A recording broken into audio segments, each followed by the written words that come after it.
السلام علیکم دوستو، آج کی کہانی کا نام ہے بھاری تحفہ۔ اجمل ایک غریب لکڑہارا تھا جس کی زندگی انتہائی غربت میں گزر رہی تھی۔ کل سے اجمل کی ماں بہت بیمار تھی، اسی وجہ سے اجمل آج ساری رات بے چین رہا اور سورج نکلنے سے پہلے ہی لکڑیاں کاٹنے جنگل کی طرف نکل کھڑا ہوا تاکہ زیادہ لکڑیاں کاٹ سکے۔ اس نے فجر کی نماز بھی جنگل میں ہی ادا کی اور اللہ کا نام لے کر لکڑیاں کاٹنا شروع کر دیں۔ دوپہر ہو چکی تھی، سورج سر پر آ پہنچا تھا۔ اجمل پسینے میں شرابور تھا مگر اس کا دل لکڑیوں کے ڈھیر کو دیکھ کر مطمئن تھا۔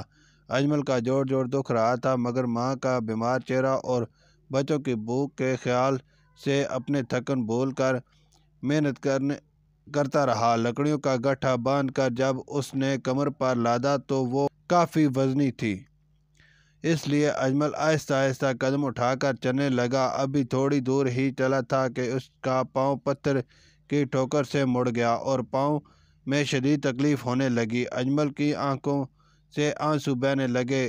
اس نے التجا بھری نگاہوں سے آسمان کی طرف دیکھا۔ شہزادی مارخ کو شکار کا بے حد شوق تھا۔ آج وہ شکار کے لیے جنگل کی طرف آ نکلی۔ گھوڑے پر سوار شہزادی نے جب اجمل کو اس طرف زمین پر بیٹھے روتے ہوئے دیکھا تو اس کا دل پسیج گیا اور اس نے پوچھے بنا ہی اجمل کی ساری کیفیت کو بھانپ لیا۔ میاں خان، اپنا گھوڑا اس غریب لکڑہارے کو دے دو، شہزادی نے حکم دیا۔ جی جی حضور، کہتا ہوا سپاہی اپنے گھوڑے سے اترا اور گھوڑا اجمل کی طرف بڑھا دیا۔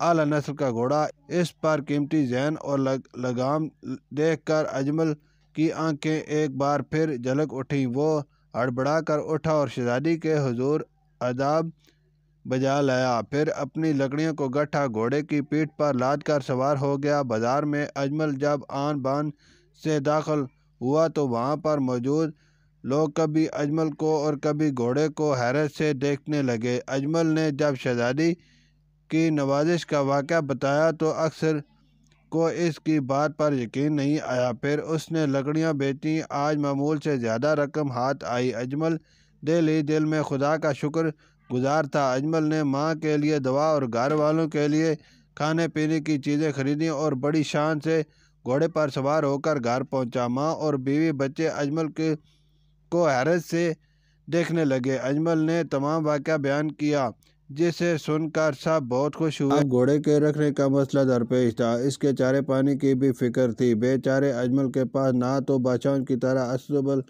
تھا اور نہ بہترین قسم کا چارہ تھا جو اس گھوڑے کی خوراک تھی۔ اجمل کو یہ خیال بھی پریشان کر رہا تھا کہ کہیں رات کے اندھیرے میں کوئی چور و چکا گھوڑے کو نہ لے اڑے۔ چند گھنٹوں پہلے جو گھوڑا اجمل کے لیے باعث فخر بنا ہوا تھا اب وہ اس کو زحمت لگ رہا تھا۔ اجمل ساری رات جاگتا رہا اور گھوڑے کی نگرانی کرتا رہا۔ صبح اجمل ایک فیصلہ کر چکا تھا، وہ اس بھاری تحفے کو بوجھ نہیں اٹھا سکتا تھا، اس لیے وہ اسے شہزادی کو لوٹانے نکل کھڑا ہوا۔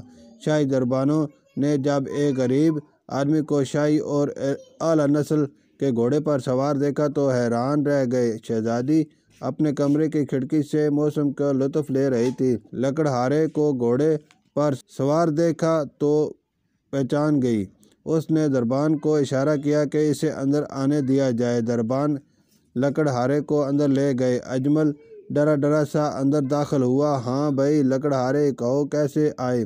شہزادی نے اجمل سے سوال کیا۔ حضور، میں آپ کا تحفہ لوٹانے آیا ہوں، آپ اس کو واپس لے لیجئے، آپ کی مہربانی ہوگی، اور میں اس کا اہل نہیں ہوں۔ مگر کیوں؟ شہزادی نے سوالیہ نگاہوں سے اجمل کی طرف دیکھا۔ دراصل اس کی حفاظت، دیکھ بھال اور کھانا پینا میرے لیے بہت مشکل ہے، اجمل نے نپا تلا جواب دیا۔ یہ سن کر شہزادی کو احساس ہو گیا کہ غریب آدمی کے لیے یہ تحفہ واقعی بھاری ہے۔ اس کے بدلے شہزادی نے اشرفیوں کی ایک تھیلی اجمل کو دے دی تو اسے خوشی ہوئی کہ یہی میرے لیے مناسب ہے، جس کو استعمال میں لا کر اپنے گھر بار اور کاروبار کو بہتر بنا سکتا ہوں۔ اور شہزادی مارخ اس کے چہرے پر خوشی دیکھ کر مسکرانے لگی۔ شکریہ۔